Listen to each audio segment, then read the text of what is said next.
As you guys move on in your careers, that will become a lot more apparent to you and a lot more important as you start families and such like that. It is a terrific program. I would highly recommend it to anyone. We are simply a service agency and not a compliance agency. So there's not a lot of restrictions or red tape to it. I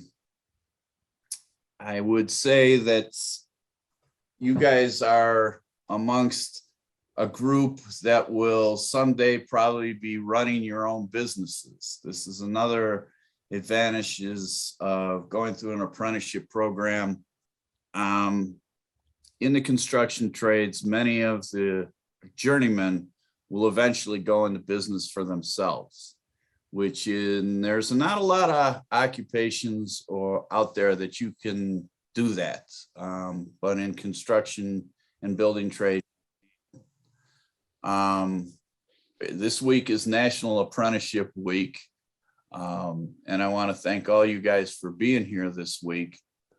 And at this point, I'd like to open it up to any questions you guys might have.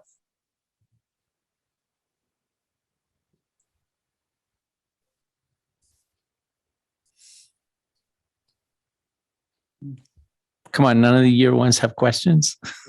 Come on now, you guys. Don't.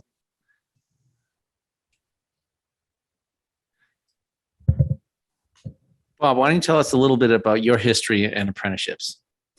Okay, again, I've done this job for 17 years. I've worked with colleges, I've worked with trade unions, I've worked with non-union apprenticeships, and it is a terrific alternative to college.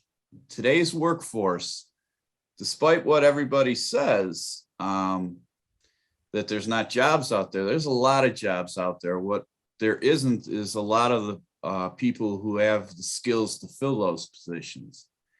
And apprenticeship is a great way to get that experience and get into those occupations. Again, I worked 15 years in Iowa, have registered programs in every industry you can imagine, schools and, trade unions, and we went through that already. It has been a terrific program. Last week, I had the privilege of going to a graduation ceremony at a high school that has an apprenticeship program. And it was nice to see the employers get up and sing these apprentices' praises and talk about their future. And they had the parents there too. And you could see a lot of pride in both the apprentices and the parents. And it's a really neat thing. Again, we are proud of what we do, because what we do is we provide training for jobs that are very well paying, and they also aren't going to break you as far as tuition and such like that. And again, being able to have a job while you're going to school and then a job waiting for you when you're done for school is a tremendous advantage, guys. Again, like I was saying, I grew up on the north side of Chicago, and I cannot tell you how many kids I from grade school with went into the building trades and advanced manufacturing, and half of them are retired now. So, and doing very well. And that was all made possible by the apprenticeships through their companies. Its apprenticeship goes back as far as the ancient Greeks, it's the original teaching method. It won't burden you down with a lot of courses that you won't need for your job. When you go, you take classes, that supplements what you do on the job, and something that will directly help you do your job better the next day after you've been at class. again, I've been here in Idaho for 2 years, and apprenticeship is growing in Idaho, and we hope to grow it even bigger. There's a very big need for all the occupations in the building trades, and I would imagine that salaries, if history shows us anything from other states, that average salaries for HVAC technicians is going to go way up in the coming years because of the need. So it's something you all want to consider. So again, any questions? Yeah, you mentioned earlier about a DOL certificate. Yes, sir. How does one go about getting that DOL certificate on top of a journeyman license or whatever else? Okay, when you are registered, when the company you work for or the school you go to is registered with the Department of Labor, upon completion in HVAC of an 8,000-hour apprenticeship, supplemented with 144 hours of classroom work per year, you, at that time, when you complete that apprenticeship at the end of 4 years, that's when you get that DOL certificate. Thank you. Anyone else? You got a group here, Paul. I don't really have a question. I do have a statement, though, is that we are technically classified as essential workers, even with this COVID outbreak. And that just goes to show how much more important we are to even college graduates that Yes. that don't get to work. So. Yeah, and the beautiful thing about your occupation too is they cannot outsource it to another country. You know, it's not going anywhere. It's not like they're going to move the factory overseas or something like that. There's always going to be a need for it. And in the 17 years I've worked for the Department of Labor, you know, we update work processes as each occupation evolves. In no occupation that I've ever dealt with has evolved more than HVAC in this last 17 years. You guys are almost qualified electricians by the time you get through an HVAC program now, given with smartphones, you can set, you know, thermostats in your houses and everything else. It is evolving and becoming more detailed every year. So you guys have picked a very good profession, and I strongly recommend you stick with it and get that certificate. Again, that is money in the bank, insurance that you will always have a viable trade that you can hang your hat on and support yourself and a family or whatnot in your adult years. So again, our job is to create careers. You know, we're not about jobs, we're about careers. And again, the occupation you guys have chosen is a very hot topic and is going to be for very, very many years. They cannot outsource it, and it's only getting more and more complicated as technology evolves. So getting in on the ground floor of it and doing what you're doing should pay off very well for you in your future. Excellent. Thank you, Bob. You're very welcome, sir. Okay.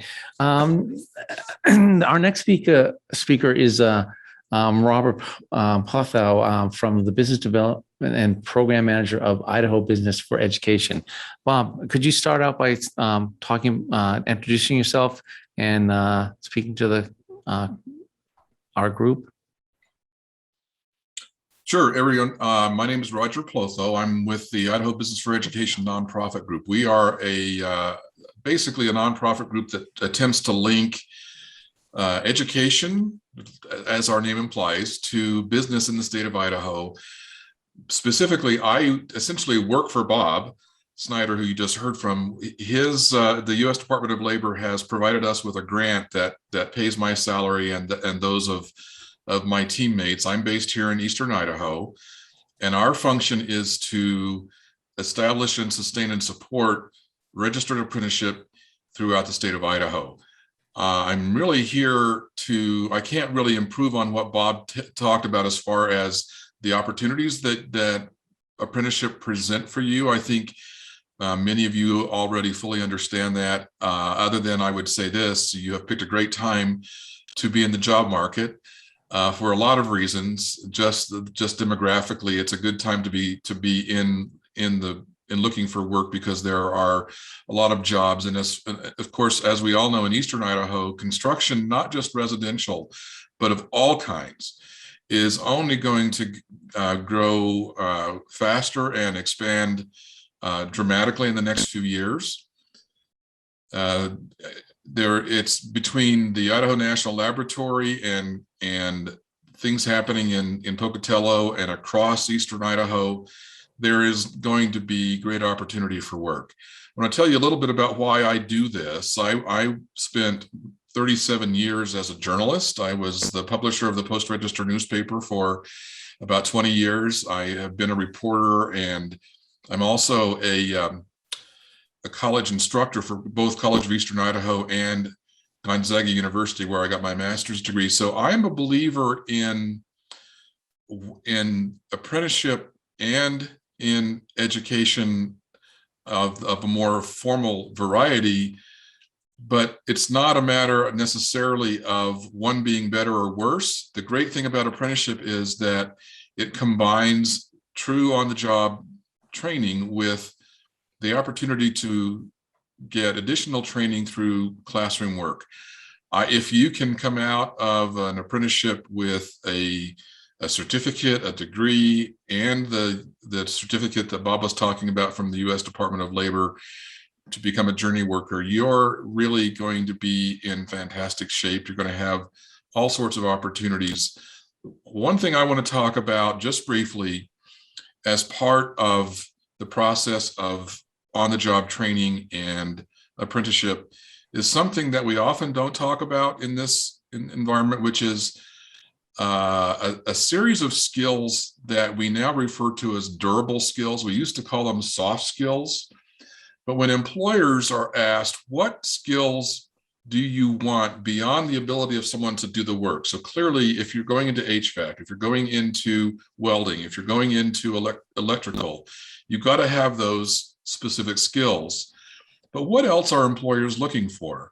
And so there has been recent research completed that talks about employers have defined what other kinds of skills are essential to becoming a valuable employee, and eventually a valuable, perhaps, business owner, business leader, business manager.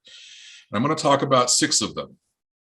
The top 6: leadership, character, collaboration, communication, creativity, and critical thinking.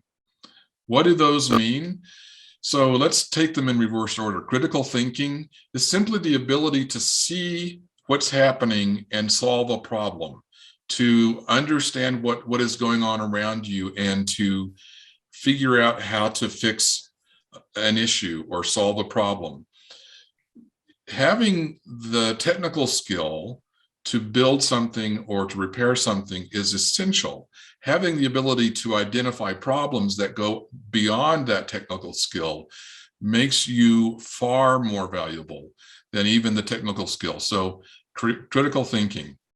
Creativity, using your imagination to address what's happening, using your imagination to find solutions to issues. Communication. So I teach at College of Eastern Idaho, I teach the course on oral communication. It's basically a public speaking course. It's required for any student in the state of Idaho who's getting a 2 or 4 year degree. Nobody wants to take my class because everyone's terrified of public speaking. But they have to take it if they want to get that degree, the 2 or 4 year degree. Here's what I find: as students go through the course, they become less and less terrified of public speaking. They become more familiar with the skills necessary to become a good communicator. it is something that can be learned. And if you can be a good communicator on top of having these really great skills, you are going to magnify your value in the workplace. You're going to find you are better able to engage in things outside the workplace. You're going to have more fun. There is no downside to learning better communication skills. Collaboration, learning how to work as a team, learning how to be both a member of a team, a leader of a team. This is an essential skill that employers are looking for. Character, such things, some simple things like showing up to work on time, putting in a full day's work. Those kinds of things that for most of you, perhaps all of you, sound like just common sense. These are things that are not commonly found among a lot of employees. And so this is why employers consider this such an important skill.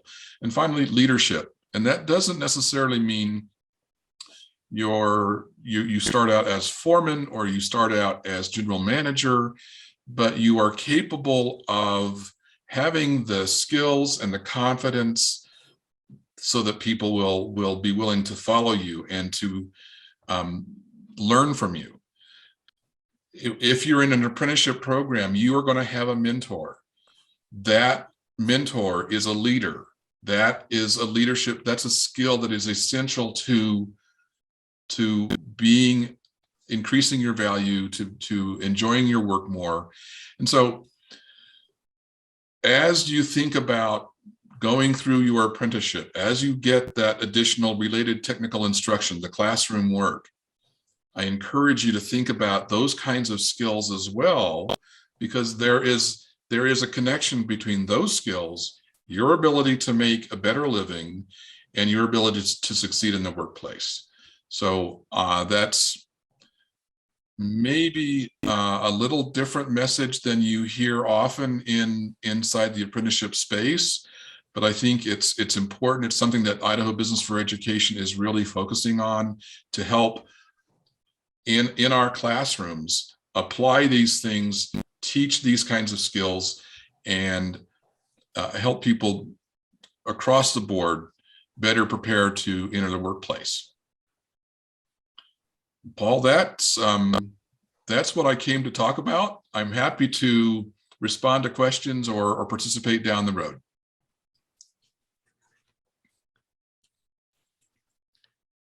Does anyone have any questions for Bob? I'm Roger. Roger, Hello. sorry, you probably said it, but what do you teach again? Well, at CEI, I teach the COM 101 course, the Fundamentals of Oral Communication. It's commonly referred to as public speaking. So it's that COM 101 course that if you're going to get that tour for your degree in Idaho, you have to take. It's a great course. If you want to take my course, Paul knows how to get hold of me. I'll help you sign up. Thank you. Thank you.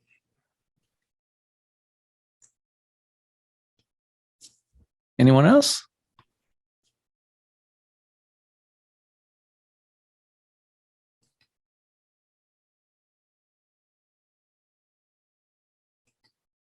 All right. Well, thank you so much, Roger. I appreciate it.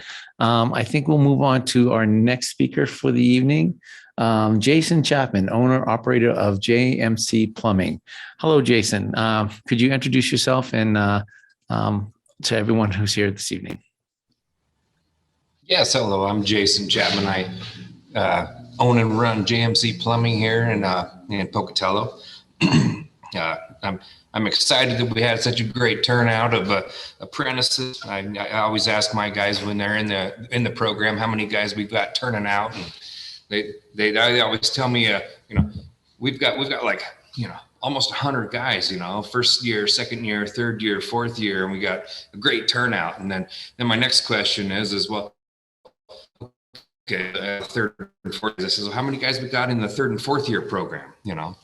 and that number starts dwindling down dramatically, you know, and that's the biggest concern that I have. But as far as, you know, excitement that we've got as many people turned out in the apprenticeship at this point is awesome. You know, there's no way to continue our what we're doing here with the trades without the younger generations. And it doesn't have to be younger. I mean, you know, whoever it is coming up and willing to take part in this is the best part. So I'm just happy that there's people to come out and help fill the voids in the plumbing field that we have, you know.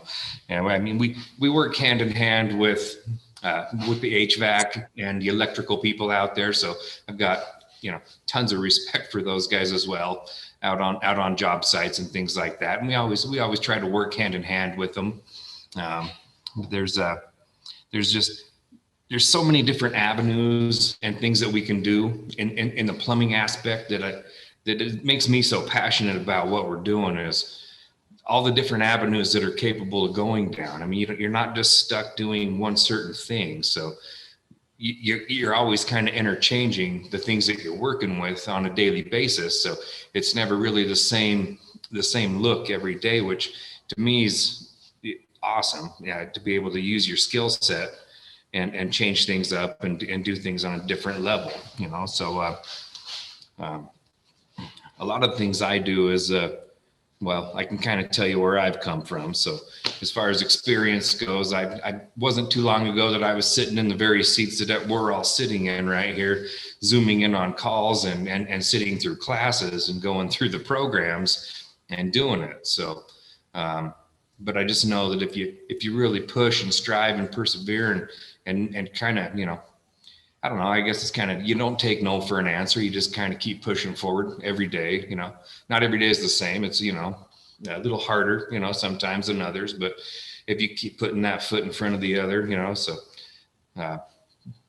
you end up getting to where you want to be. So, and you don't get there by yourself. You get there by the team you have around you and the people you have helping you. So the ones that deserve a lot of the accolades in that are the apprentices, you know, the guys that are out there putting the time in, you know. I mean, you can be a face of the situation, but you know who's back there, you know, in the trenches doing the work. So, and I'm not afraid to say that I sit right next to, you know, work right alongside all the guys that I have employed with me. And I'm not above, or, you know, I don't consider anybody, you know, beneath or anything. And that's a lot of times that's what problems are with the trades, I feel, is people looking down upon things that are, and there's just so many different aspects of, and I deal with plumbing in general. So there's just so many different aspects of the plumbing as far as the different avenues you can take. You can go down commercial plumbing.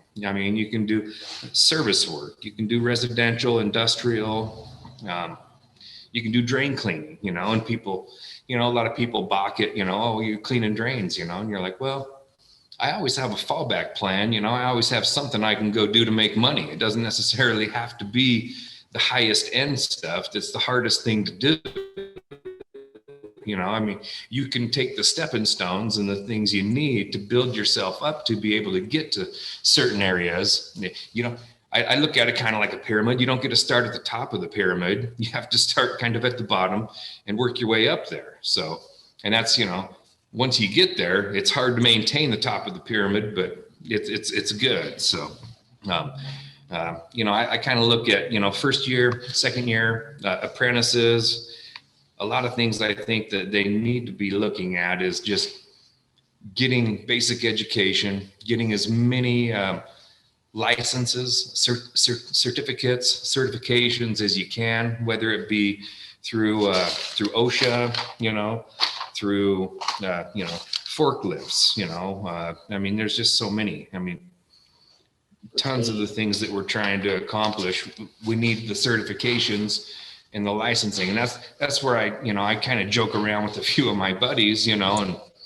and that's what we're striving for, is to be able to be certified, licensed individuals that are worth something. So the money it comes in the long run, but you have to be able to get certified and have the licensing and see it through. I've been there not very long ago, I mean, less than 10 years ago, I've been in the same situation a lot of us are in.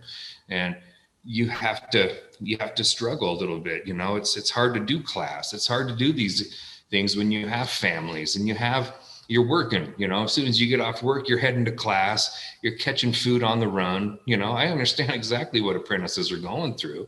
You're heading to class real fast after work, barely making it there, hopefully getting as much education as you can out of it. And it's tough. It's not easy, but that's what makes the good individuals that come out of these apprenticeships, is that hard time a little bit that you have to put into it. So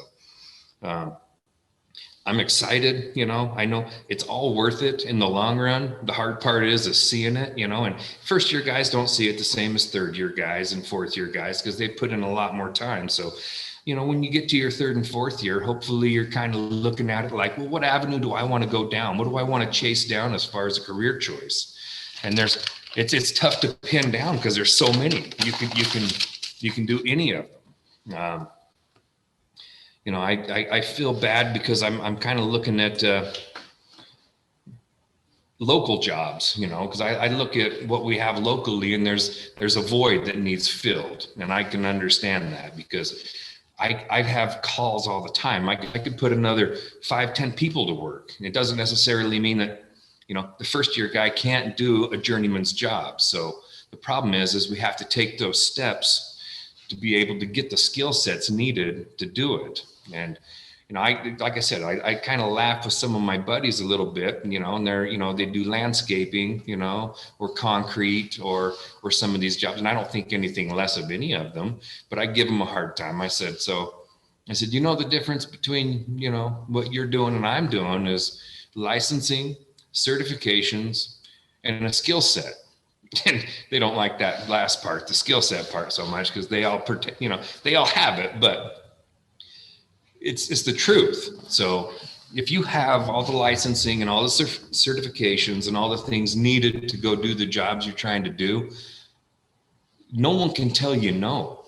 So if you possess the skill set and you have the drive to go take out there, in the world, what's out there for you, no one can tell you no, because it's needed. So there's so many of us out here that are, struggling to get through apprenticeship programs, and I get it. Trust me, I get it. But it is all worth it. And I'm ecstatic to hear how many guys are turning out and coming out. I'm hopeful that they'll see it through. There's so much potential, untapped potential to be pulled out of this. And the up and comers are the ones that are really going to change the game a little bit.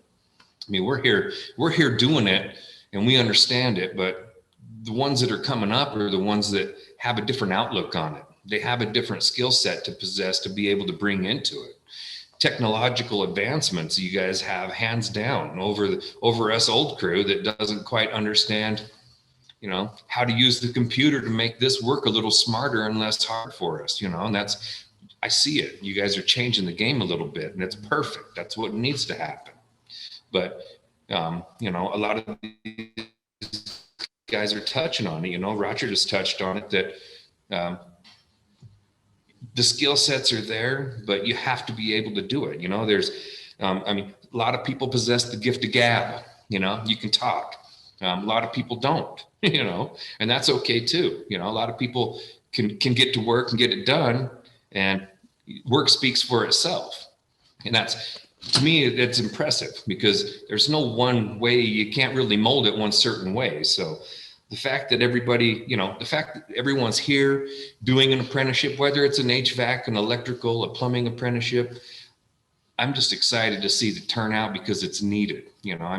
I know how many guys I could put to work, in these, in the service world. You can make so much money. You can go get paid, you can get paid hourly, or you can go get paid for a service call. And if you can go get a service call done in half an hour, you get paid for an hour, doesn't matter. And then you go to your next service call. You can work a 4-hour day and get paid for 8.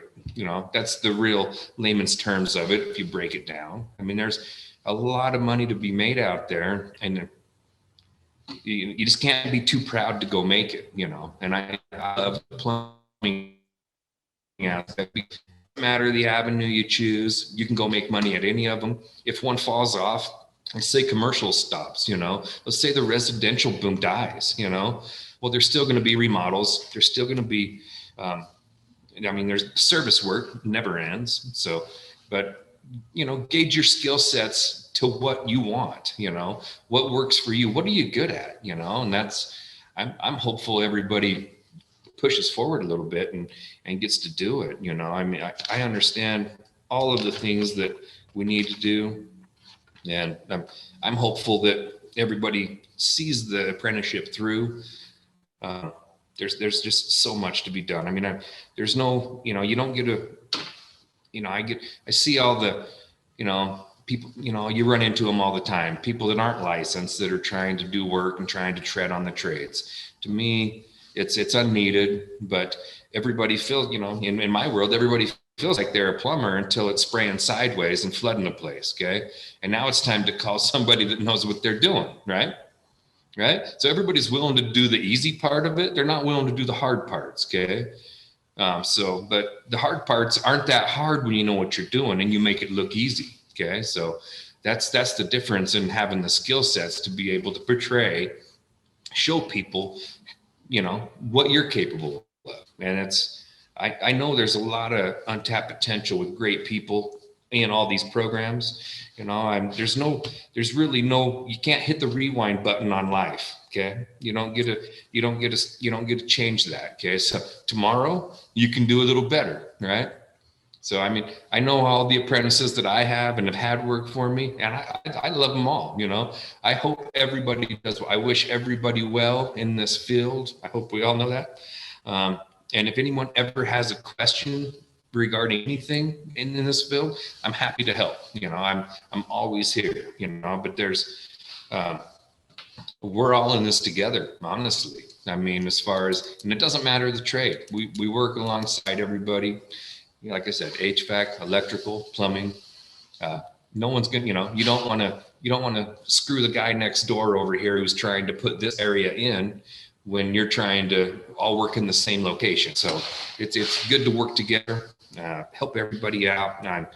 I know nobody gets, there's so many people out there that are doing so much for the trades and they get no love or accolades for it, so I want to throw some love out to them, even Hugh and Ike, Paul, Scott Stevens, all these guys that are throwing out all this time and effort, they don't necessarily get compensated for this. It's for straight passion, that they have for the trades because they understand the void that's here, things that are needed, all the stuff that's, everyone's capable of doing. I laugh a little because I tell the guys this a little bit and I say, have you ever tried to pull a skill set out of somebody that they don't quite possess yet? It's tough, and that's what we do every day as business owners with apprentices is you try and pull skill sets out of people that they don't quite yet possess, right? But hopefully by the end of the day, they've learned it and they understand that and they get it, and everyone moves forward. So I'm not here to, sit and waste you guys' time or anything because I know it's valuable, and I'm glad you guys are taking the time to do the apprenticeship. I'm hopeful that everybody turns out. I'm loving it. I hope at the end of this everybody says, hey, we've got 150 fourth years turning out, because to me that means something's going right. So, but there's a lot of money to be made, so don't be discouraged. I know it's tough. See it through. Doctors, I always laugh because people say doctors make all this money. I'm like, yeah, I know. And they can't change a toilet flapper. So I'll be happy to go change that for them, for, I don't know what their going rate is. Let's call it $250 an hour. Okay. I'll go change it for them. That's fine. But that's where we really live in the world is people can't do the things we can do. And if we can go do it and make it look easy because we have the skill sets and the tools and the things like that needed to do it, I think we're all going to persevere and do some good things. So I appreciate it. So if anybody has any questions, like I said, I'm always available. So, but I'm always here to help because I look at this profession and I got passion in it and I want good things. So I appreciate you guys' time. Thank you so much, Jason. That was really nice. So Jason, I got a question for you. Yeah. As an employer, what are you looking for in an apprentice? Yeah. So in an apprentice, what I'm necessarily looking for is the ability to learn, and because what I understand is you're going to get all sorts of different types showing up. And I've said it, not everybody understands, not everybody learns at the same clip. So the light bulb doesn't necessarily go off at the same time for everybody. But what I want is able to work. Yeah. And Roger touched on it. Can you show up to work on time? Obviously, I mean, that's huge. But are you coachable? Are you able to pick things up and understand things? And like I said, it doesn't have to happen today, but I want to know that you're not going to make the same mistake tomorrow. So, a lot of it is being able to, as sad as it seems, you have to somewhat look the part, so you have to kind of be cleanly, somewhat tidy, your work area needs to stay clean. There's certain small things that need to happen, and it doesn't seem like that big of a deal, but when you're tripping over stuff and things like that on a job site, that needs to change a little bit. But as far as apprentices go, anybody that's willing to learn and has the desire to push forward and want something in this world, because I'm happy to. I mean, if someone was to show up on my doorstep every day and say, I want a job, you know what? You've got a job.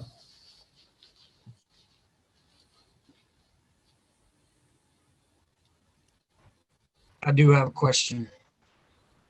Yeah. In your opinion, what is the hardest transition from being an apprentice to becoming a journeyman? The hardest transition that I found from an apprentice to a journeyman is it's kind of a head game a little bit, because you expect so much when you become a journeyman, right? Like you expect to all of a sudden now have this much knowledge and get paid this much, and hopefully by the time you get there, you have that knowledge and you are capable of saying, I want to get paid this much for my skill set, because that's what you should get, but the hardest transition is understanding that now a lot of things are going to be expected of you with that tag, so now you say, okay, now I'm a journeyman, because it doesn't matter what the employer is. If someone says, hey, I'm a journeyman, I'm going to do this and this. So if I have to interview someone, I have to see what they're capable of as a journeyman to figure out what they should probably get paid as a journeyman wage. So I got to know if you're capable of reading prints. Okay. I got to know if you're capable of doing service work. I got to know what you're capable of as far as being sent out on calls. So, so basically, as far as a journeyman goes, I got to know what you're capable of pulling off, because I can't send you to a job that you can't do, right? But I need to know that you can do it. So hopefully, that's where this apprenticeship comes into play, where everybody gets to learn enough to where they get to understand a vast amount of this, to where they are that needed. But I want you guys to all know that there's so many aspects in this field that is needed, that don't be discouraged, because if you're not great at service work today, you can still build that skill and work in this field, in this area of it for a while, and work on that. There's a lot of, that's the transition that needs to happen, but it takes a little bit of time.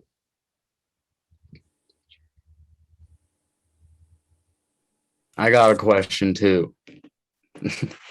I want to know why you chose to go into plumbing instead of like HVAC or electrical. That's kind of my.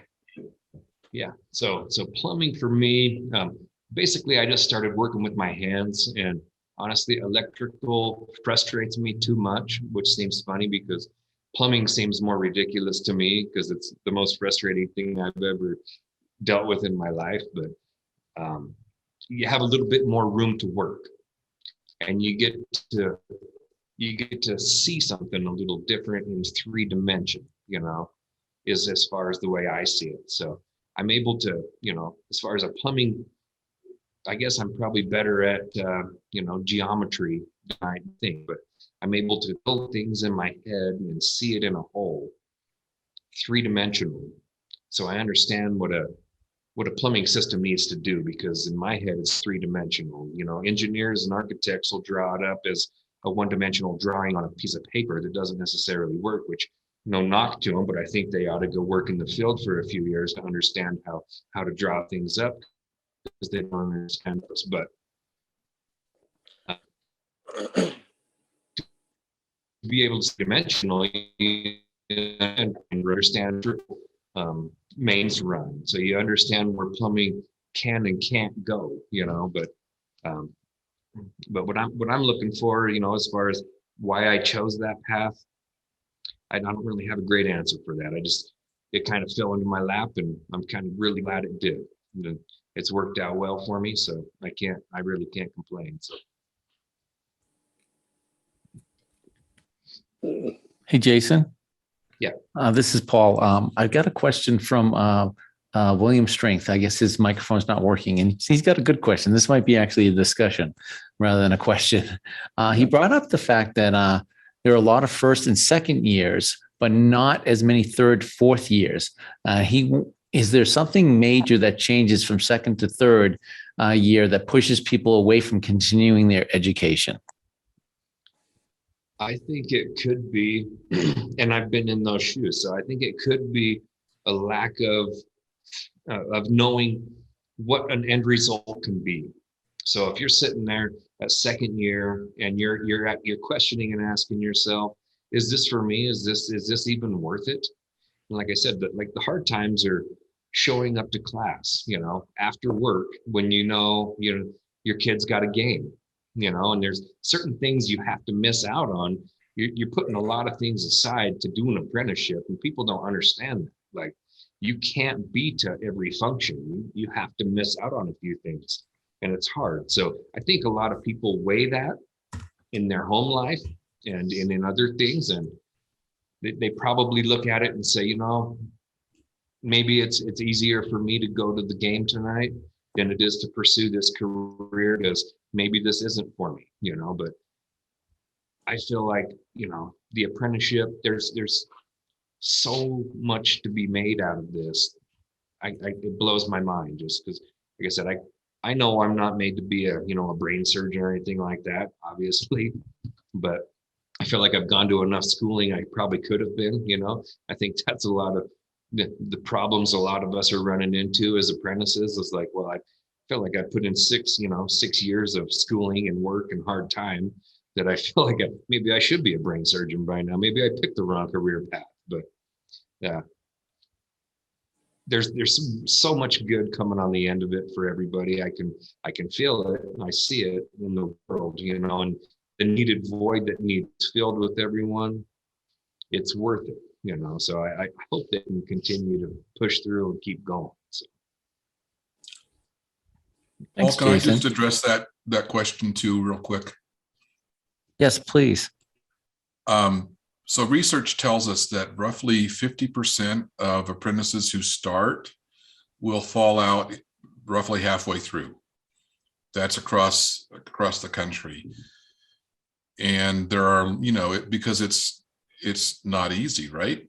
I mean, this is years that you're committing to your life, and life goes on.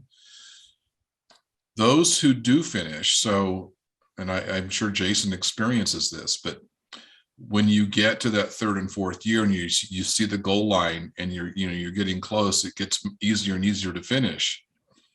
And when you look back 10 years later, you see all the value. You see everything that you put in was worth it. And it's hard to see that sometimes when you're in year 1 and year 2 and all this stuff is happening. We see it in everything. The only thing I would say is that's the moment when you've kind of got to suck it up, and that's when character comes in and you tell yourself, I'm going to get through this, because it's the rest of my life that's going to matter. And this next 6 months, next year, I'm just going to do what needs to be done. And it's not always easy, but there is a reward at the end of it. Thanks, Roger. Anyone else have a question or comment?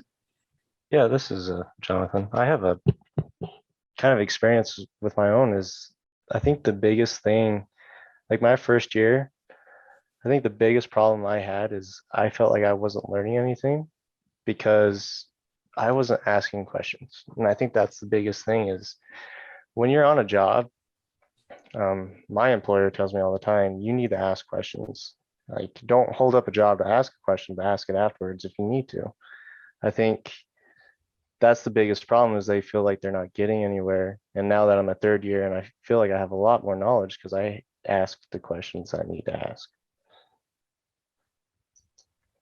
Yeah, that's a good observation. Anyone else? I think it also has a lot to do with how intimidating the plumbing field can be.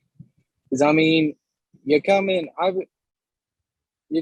it like, and you're looking at flipping through the book, and the plumbing code book covers more than just like drain, waste, vent. I mean, yeah, I think it's so intimidating, and a lot of people get so like, well, I have to memorize all of this. And they don't realize that a lot of people specialize in different things. Like we're like drain cleaners and small plumbing repair, but we also specialize in replacing main sewer lines and the occasional water line. We don't work with gas very often. We don't do HVAC, but we know how to do that stuff. Just not as well as we know how to do the stuff we specialize in. Great. I also have another student that basically said, don't look over the fact that apprentices don't always make it. Some people just can't get the grasp of their trade. I guess, some people do come in year one and they just realize at some point, this isn't for me.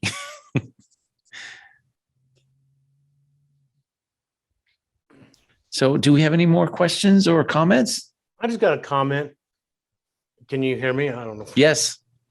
In the first 2 years, as probably in every apprenticeship, you're doing basically a lot of grunt work. You're not doing a lot of actual plumbing work. You're doing the really nasty stuff, the stuff the journeyman doesn't want to do. And unfortunately, that's how it is through all the trades, and that's how it's always been.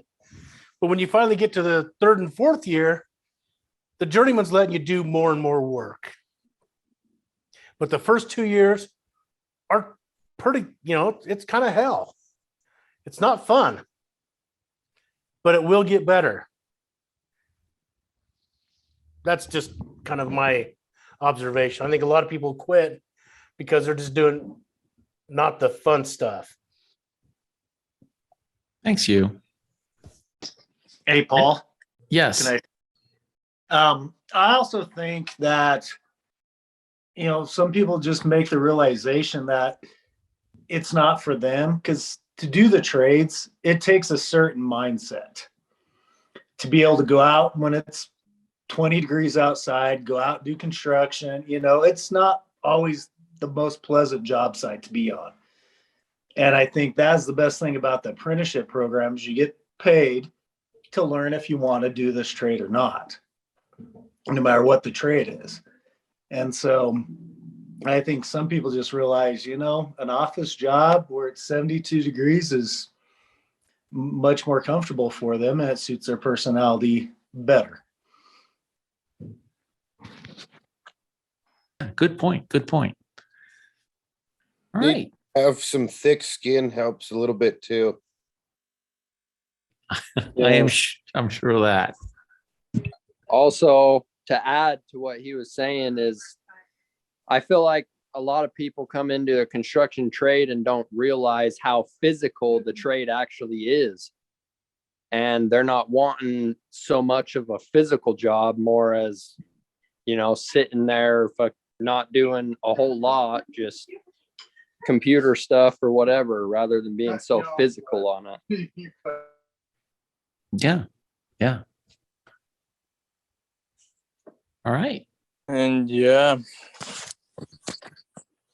that's how I felt, when I started. I thought I was, great shape and just it's pretty, like you said, physical, you just gotta be in the right mindset too, you know what I mean? Yeah, I mean, doing the trades is is got a lot of physical aspects to it, definitely. Well, and you also got to come in like with the understanding that the harder you work, the more, hopefully, the harder the work, the more rewarded you're going to get. I mean, like the other day, I was in Blackfoot. I worked 22 hours straight. I was in Blackfoot till 5 a.m. I got hefty rewarded for that. Yeah, I mean, the apprenticeship is definitely a program that you get what you put into it. And again, you're starting at year one with little or no knowledge, and as you work through the program, you gain that knowledge. But also, it gets you a chance to demonstrate your commitment to the program and your job to your employer. Yep.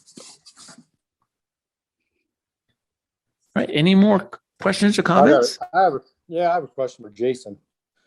Are you seeing a decrease where the older gentlemen that were in the trades for journeymen, because you guys are like a 3-to-1 ratio. So with that, if anybody doesn't know that's in the apprenticeship, they have to have, is that 3 or is it 2, Jason? The journeyman to apprentice ratio. Is that what you're talking? Yeah. I'm gonna say right now, I'm gonna think it's probably a 2-to-1, but I don't know necessarily. But it depends on which trade you're in, because plumbing is just 1. Electrical depends on if you're on commercial or single or 2 family dwellings, because then it's 1-to-4, or it's 2-to-1 if you're on the commercial.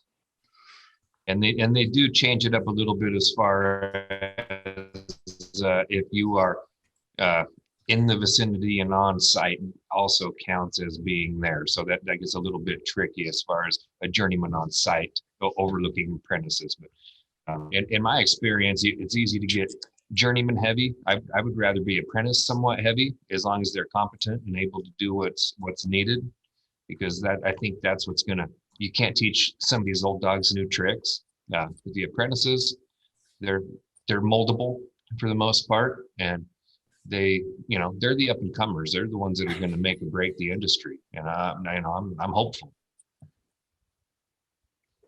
So that was my question are you seeing a big downturn for as many guys leaving the trades now, and not as many guys coming in the last 10 years of not enough journeymen to keep journeymen on the job to apprentices? There is, and you kind of have to gauge what you're capable of doing as a business. So, I mean, obviously, if you've got 2-3 journeymen, and you can't take on certain projects if you don't have enough manpower, apprentice-wise also. So it's kind of a 2-part deal, because I mean, if there's not enough apprentices, it doesn't matter how many journeymen you have. It doesn't matter how many journeymen you have if you don't have enough apprentices. So you can see the different, you can see the problems we're running into in the industry right there with that question. So that's a great question, honestly, because we do need the journeymen turned out that are going to continue. And I think it comes down to employers, honestly, what are you capable of offering people in a long-term situation? So, and I always look at it like, hey, if I can't let you go, I won't let you go. There's just no way. So if you're that good, I'll do whatever it takes, so, and it's the same with journeymen or apprentices.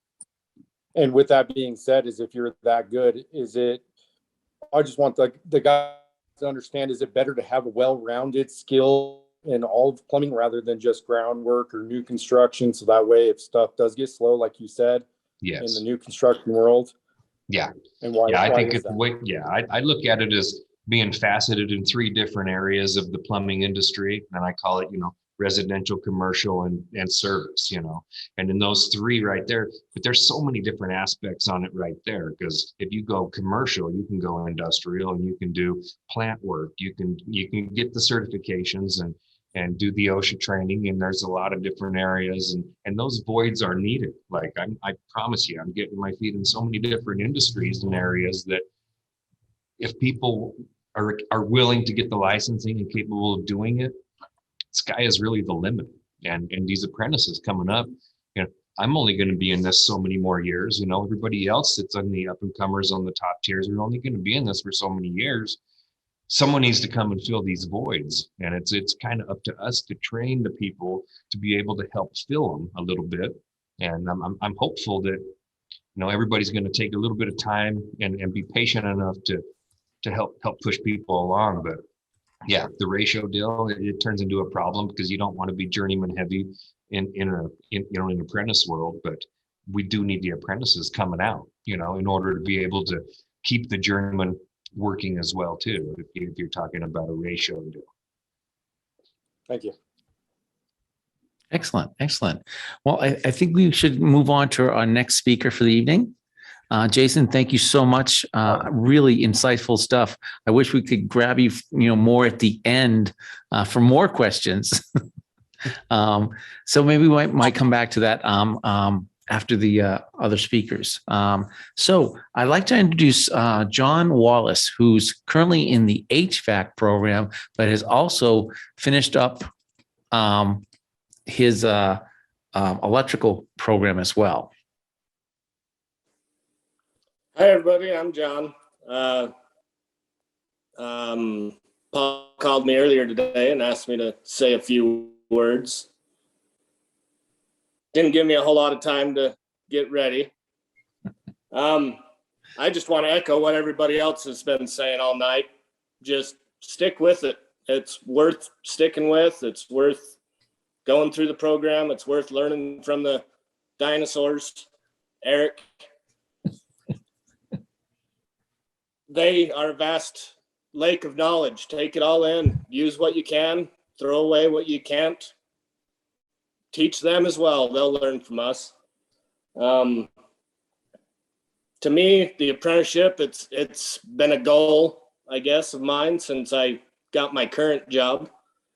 I was one of them, probably a lot like everybody else that jumped around from job to job. And I finally fell into this job, and they offered to let me be an apprentice. So I started with electrical, and here I am about done with HVAC, and will not be doing the plumbing one as well. But anyway,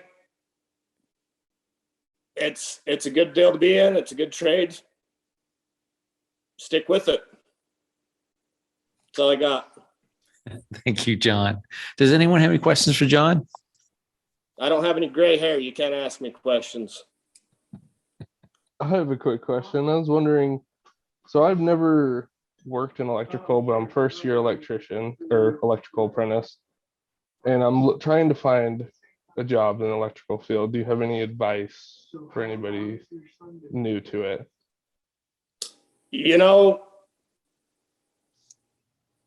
I guess if it was me in your shoes, I might jump around and look at where the houses are going up and see if you can't talk to some electricians or track them down, or if you don't know anybody that's in the trade, that might be a way to jump in. I don't know. Yeah, that's actually some pretty good advice, is to go to the job site and speak to electricians at job sites. I mean, there's plenty of people looking for good help every day right now. Yeah, we're always needing more people. If you're willing to show up and show them that you're interested by tracking them down that way, that's could be a foot in the door potentially. Awesome, thank you. Thanks.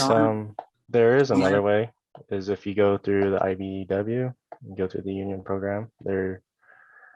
They do have a CW program that does let you work with union contractors if you do wish to do that as well.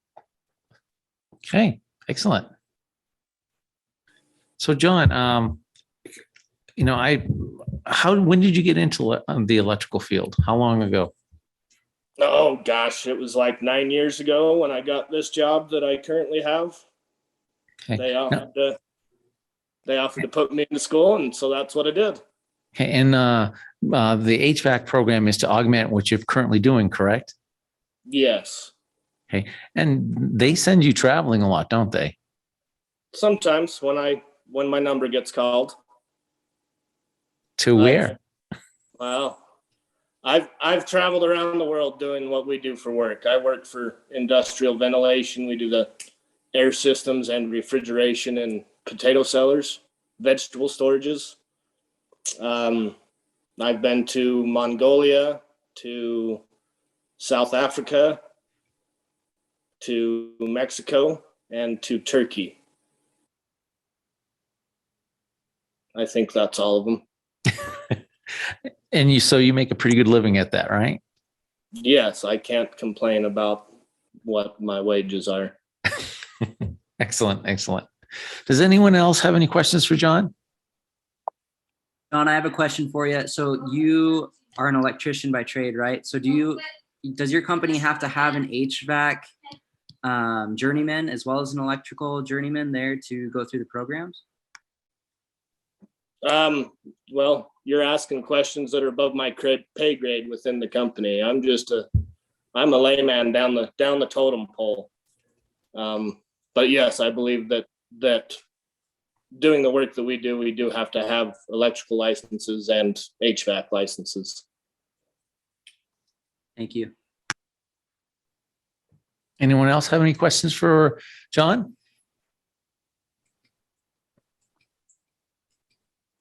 Yeah, John, you were able to go through all those trips because of the trade you're in. Is that correct? The HVAC trade?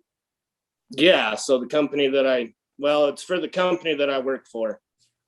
We had jobs that came up in those places. And so we got sent over there to do those jobs. That's really cool, man. It's awesome. I hope maybe one day I can travel that much.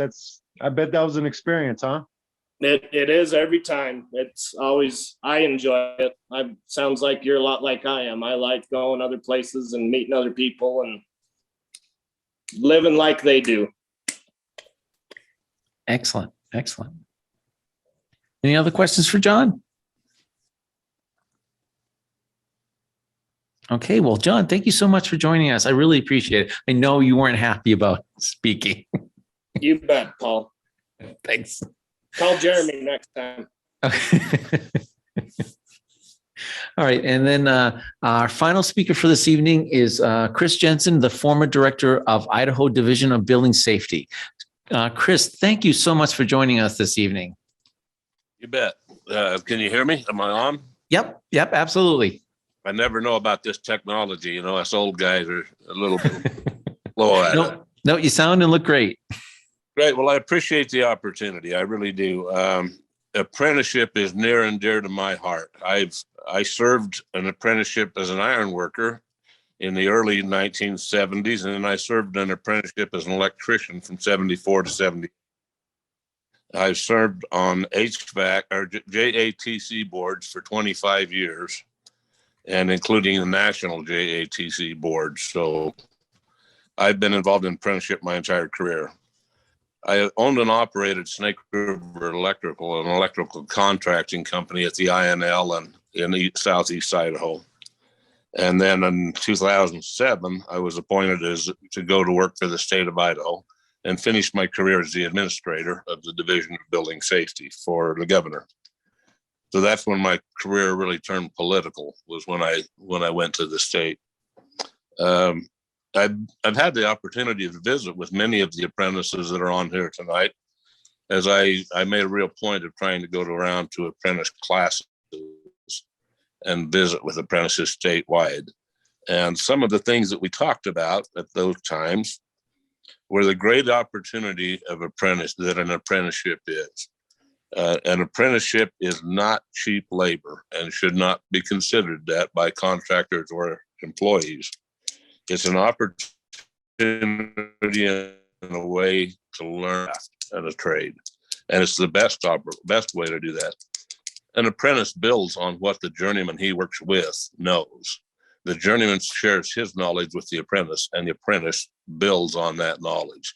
And so every time an apprentice gets to work with a journeyman, he gets better and the trade gets better.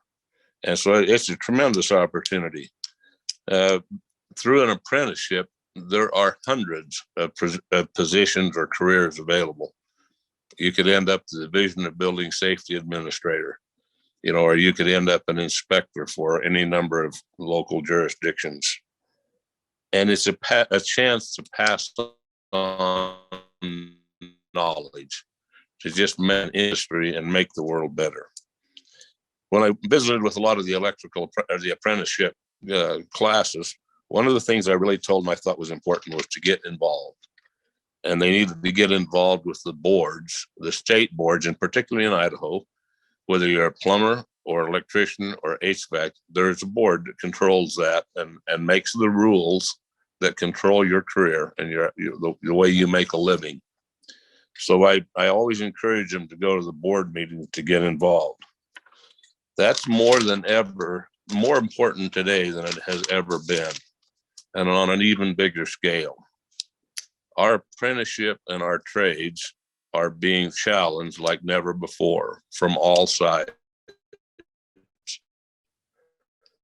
On one side, we've got illegal immigrants flooding workforce in places that are taking jobs away from us.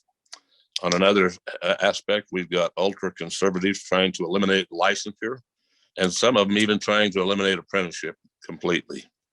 The last time I was in the legislature, we had a legislator from northern Idaho who tried to eliminate the requirement for an apprentice, make it entirely the contractor's responsibility. And he and I went really nose to nose over that. So I really encourage everyone to get involved on both the board standpoint and and even bigger than that, get involved in the political aspect of it. That's really my soapbox for today. I just encourage everybody and challenge you couple of thoughts. Work safe. That's one of the most important things you can do. You are, as an apprentice or as a worker, you are responsible for your safety. Your journeyman is not, your contractor is not. You are personally responsible for that, for the fact that you're going to get to go home tonight to your family with all your fingers and toes. So work safe. If they're unsafe, don't do it. Give back. When you get the opportunity, give back to your community, give back to your trade. Be the best mentor that you can be to other people. When you become a journeyman, everybody will get the opportunity to work with good journeymen and bad journeymen. When you get that opportunity to be that journeyman, be the best you can be. Teach people how to do it right and make it last. And get involved and fight for your career. There's always somebody trying to take something away from people. Well, we can't let that happen. We need to be vigilant in our fight to maintain our career, maintain our licensure, maintain the dignity of our careers. So that's my challenge to you guys. Get out there and work hard and do it right. Learn all you can. Take every opportunity from every journeyman and every contractor you work with to learn every bit you can about your trade, and you'll be better for it in the long run. I appreciate the opportunity to be here, and thanks, Paul. Well, thank you so much. Chris, I really appreciate you speaking this evening. Does anyone have any questions for Chris? The guy's, been director of the DBS for a long time. He knows the ins and out of the apprenticeship program. Does anyone have any questions? I got a question. On the statement of your safety, and it's on you. If you have your employer pushing or requesting you to do things that are unsafe, I understand OSHA is obviously one. What's some other ways going about it? Because obviously no one also wants to lose their job. And if you happen to have an employer that kind of gives you an ultimatum of do it or leave, what is ways as an employee to go about it to, well, hopefully not lose a job or be able to fight it the right way? Well, there was a time in history when I think people could fire you you do unsafe practices. But the environment we're in anymore, that's really not a good thing. And most employers won't go down that path. If you were to do something unsafe and have it backfire and you made them aware of it and the rest of your crew aware of it, it really puts a huge liability on them. And the way the world is right now, they can't stand that. When I was in business, I had one employee who went to OSHA and turned the job in for an unsafe practice by the structural people that were working on the building. And initially, everybody said, wow, that guy shouldn't have done that. He shouldn't have gone to OSHA. But as it turns out in the investigation, he's gone to his employee, he's gone to my superintendent on the job and to the superintendent of the company that was doing wrong. And he didn't feel like they fixed it. And so fortunately, we didn't get anybody killed on that job, and we could have. And that would be something that would last forever. And you get over the OSHA fine. But if you ever hurt anybody on the job, you'd feel really bad about it. Gotcha. I come from a lineage of union workers, and I was in the union for a while myself. I know process to take when you're in a union, talking to your BA, so on and so forth, just with being non-union. Was curious what alternative routes you can take or who to talk to, if that makes sense, directly to. Yeah. But every job should have somebody who's responsible for safety. And sometimes it might be the owner of the project, but I'd pursue it. Ultimately, if it's your arm that gets cut off, the other guy will feel bad, but you're the guy that'll be short the arm. Yeah, exactly. I don't want to jump in front of anyone else. I do have another one if no one else is ready to pop a question. I have a scenario.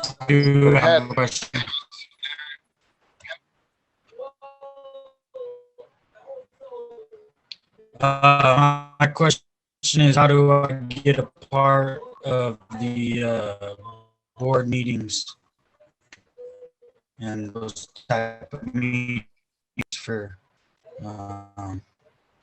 our career path, plumbing and stuff?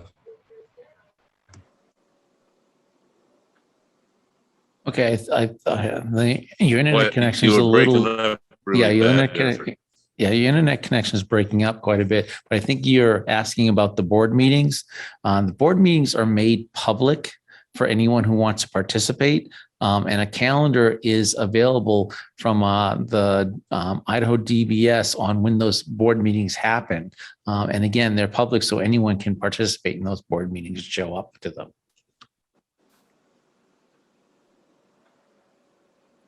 Is in Idaho now. We have one in Coeur d'Alene, one in Blackfoot, one in Meridian, and all board meetings are televised to all three offices. So you don't have to go to Meridian or Boise to see them. So, and they're also, you can do them online, you can do them on the phone. They're really, really made available to everybody. Yeah, if you want, I get the notifications for the board meetings. Send a text to me, and the next time I get my next notification, I'll reach out to you with that information. Thank you, Paul. Thank you. Oh, and Dylan Rawls just posted a link for that in the chat right now for the HVAC meetings. But again, if you want some additional information on the meetings, let me know and I'll get that for you. Cody, do you have that question again? One thing that Yeah, I had one more. And I'm not sure if you can answer it. Maybe you can, maybe you can't. As towards if you have an inspector that I know the AHJ has the authority to perceive the code as written, if I'm correct. If you have a scenario where an inspector calls out something that is code compliant, but they, I guess you would say, don't feel right, they say don't pass it, what methods, if you have, do your research and you have it in the code book, you can back up, what process can you take? And I know this ain't something you really want to ever do, but sometimes it calls for it. What can you do if an inspector is calling you out on something that is code compliant? Well, that's a good question, and it happens, and it happens all the time, and it's good to do.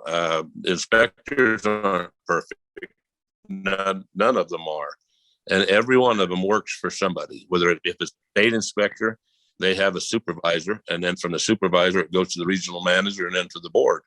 And you have the right to take that all the way up. If it's a county inspector or a city inspector, they work for the city council or the county commissioners, and you have every right to take that to them. And the key to that is don't make it personal. Don't make it like, oh, this inspector's a bum. Make it right. Show them where you're right in the code. Approach it with facts and back it with your statements, your facts, your so on and so forth. In other words. Yep. Anytime you make it personal, you lose, because people bring out their mom there, to protect themselves. But if you're showing them something that, I mean, we had one where we had done it wrong for 20 years and nobody had really caught it. And finally, some smart apprentice kids started reading the code book, and it fixed the problem. So people are willing to do that if you approach them right. Got you. Thank you. Appreciate that. You bet.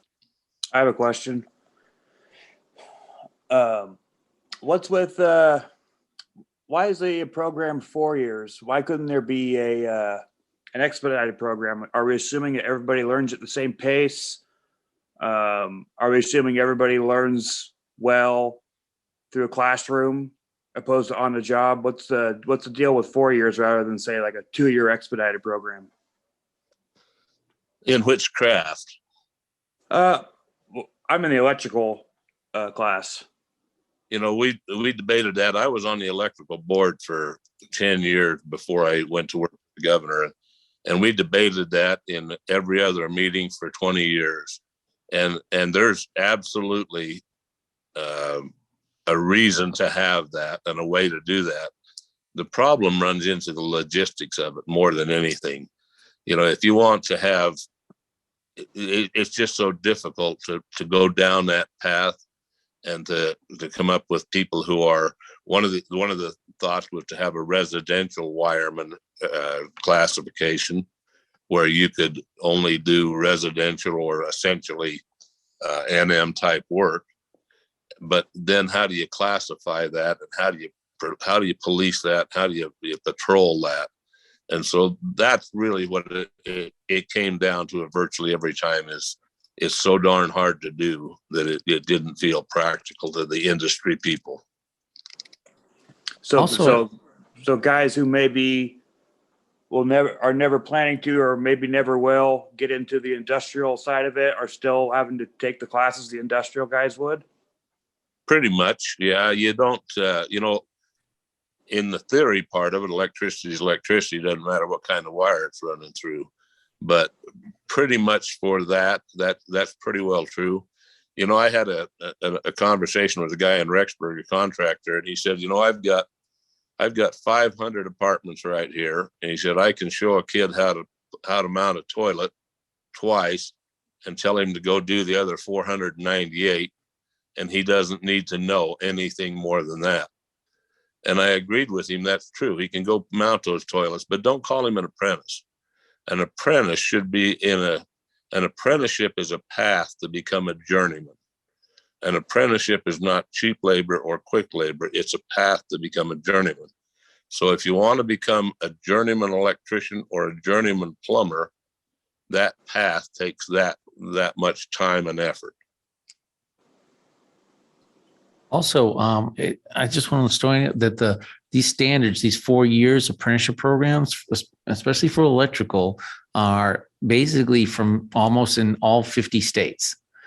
So these apprenticeship programs, and if you go to a lot of these neighboring states or outside our area, they have 4-year apprenticeship programs as well. So if you if you participating in a 4-year program in Idaho, chances are you can go to another state and get a reciprocal acknowledgement of that apprenticeship program.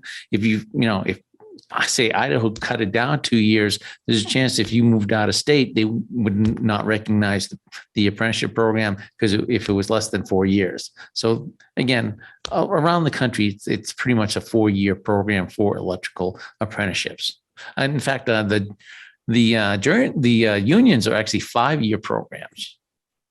And we have reciprocal agreements from Idaho with a number of states, and so that you don't have to test out in other states. You can move your journeyman ticket from one state to another. And even apprenticeship in many of the states, if you 2 years in Idaho and decide to move to Alaska, you can move those 2 years to Alaska and finish up your 3rd and 4th year. So it's pretty much a standard program for that. So it's arbitrary in 50 states? What was that? It's arbitrary in 50 states then? Is that what we're saying? I guess at it that way.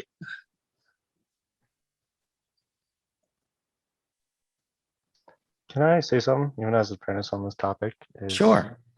The company I work for does anything from a pipe rack at an industrial plant to putting in a ceiling fan for an old lady. But the reason why I feel like it needs to be a 4-year program, it should never be a 2-year program, is because there is so much knowledge that you should have to know to be able to even wire a house. Because say it was a 2-year program, it was expedited. In those 2 years, you're only going to really learn is how to wire a house. And then say you come onto a job and then you have to do a load calculation on this house. You have no idea the resources and how to do that most of the time. And another thing is some houses are like in Jackson, for instance, we do houses there. Those are nearly commercial buildings. The services on those houses are absolutely extraordinary. So, and some of those Jackson houses don't even allow Romex in them. They only allow MC and conduit. So I think it's very important to have a 4-year apprenticeship. I agree. And sometimes residential gets a bad rap because residential is not easy. Sometimes small commercial usually has a set of drawings that tells you exactly what size pipe to run, how many conductors, what size conductors, what size the service is going to be.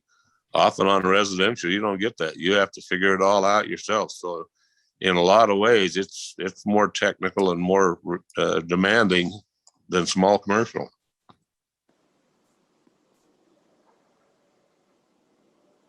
That's all well and good, assuming that the standards for the program are to the highest denominator and not the lowest. That's true, and we work really hard. The boards work really hard at maintaining that consistency statewide. Yeah, I've got someone without a mic. One note that the future, like in 2001, the market crashed, and have to be flexible to stay in the trades because once if the new construction stopped, you still need to have a larger skill set in order to continue in your chosen trade. Everyone says, hey, I'm just building new houses. Everything's right there. Everything's right in front of me. I've got these plans. But what if you're not building new houses? You have to have a larger skill set. The other side of that, I would tell them, is when the bottom fell out of that, the people who were the best trained were the last people laid off. The people who were not good at it and not well trained were the first to go become truck drivers.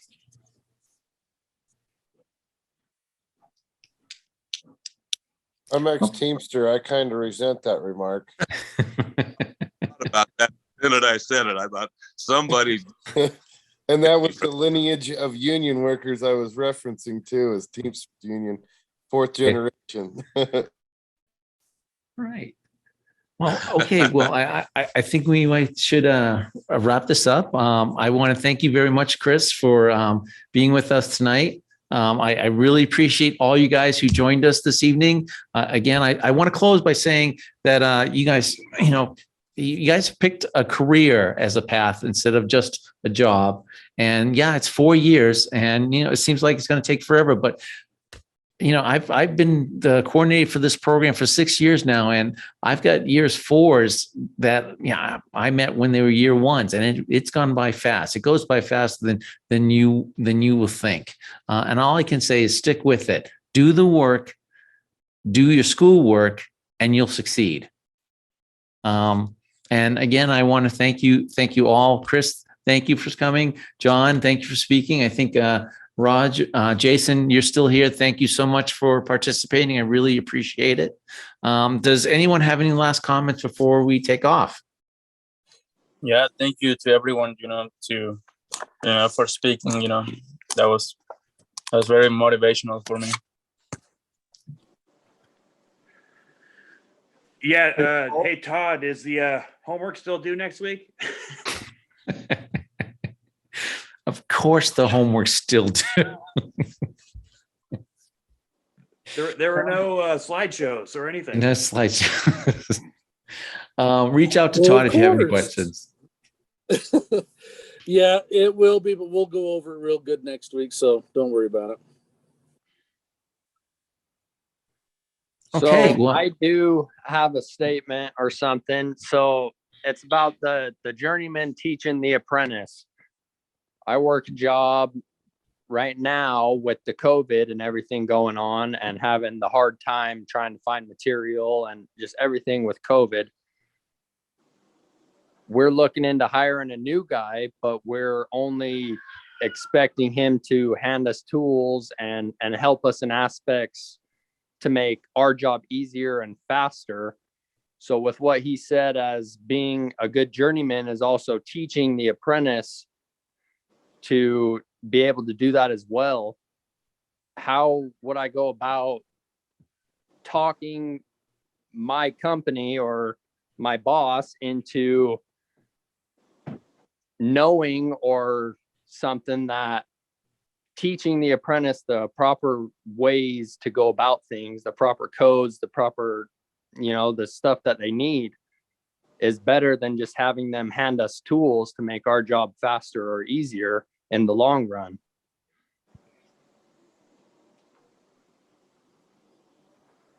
So I kind of got something to say about that. When I started working, it was the exact same. I just started getting tools, and I think that's kind of where apprentices started or start at, in a sense. Yeah, I think, it was mentioned earlier that you mentioned it, that, a lot of times the year 1s are doing the grunt work. They're not really doing the work. I think if a year 1 apprentice who's just getting tools shows initiative and that they know what they're doing, their job responsibility grows as the employer and the journeyman recognizes that they get more responsibilities. Yes, they're just getting tools, but eventually they'll be doing more than that. And I think that also goes back to where we spoke about the year 1s, year 2s getting discouraged. Remember, this is the apprenticeship is a great opportunity to come into a career having little or no knowledge. So you have to be patient. The additional knowledge and responsibilities will come. Just be patient and they will get there. Remember, every journeyman that you're working under started where you started. You just have to be patient and understand that there's a road to get there. And each of the trades allow for a helper classification or a material handler classification, but that time doesn't serve toward an apprenticeship. So you have to be a little careful of that. Make sure that you're registered as an apprentice before you anticipate that time counting toward your apprenticeship. Okay, I think we're going to wrap this up. And again, I want to thank you all for coming. I want to thank all the speakers. I really appreciate it. Chris, thank you so much for your time. Jason, thank you for your time. John, if you're still with us, thank you for your time. And I really appreciate it. If you guys have any Hey, other Paul. questions, yes. When I started, my journeyman, he had me rules and stuff like that, and then I was with Yates, and he started teaching me too. So my learning, I learned things at a slower pace than everybody else, and my journeyman understands that. So now he's I know a lot more than when I first started, and I'm really happy with it. And I've even got a chance to do some work at home myself with my own like water heater and stuff. The other day, about a week ago, my water heater went out, and so I used what I learned and got it all started again and have hot water and stuff.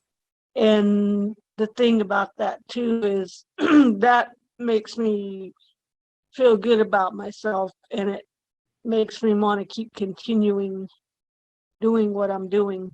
And like I said, I learn at a slower pace, but I'm learning a lot more. My journeyman is now giving me a little bit more responsibility as I go. So I'm happy with it. Great. Great. See, example of you get more responsibility as you go. Again, thank you so much for your words. And thank you everyone. I'm going to shut down the meeting, and I just want to say thank you, and everyone have a good evening.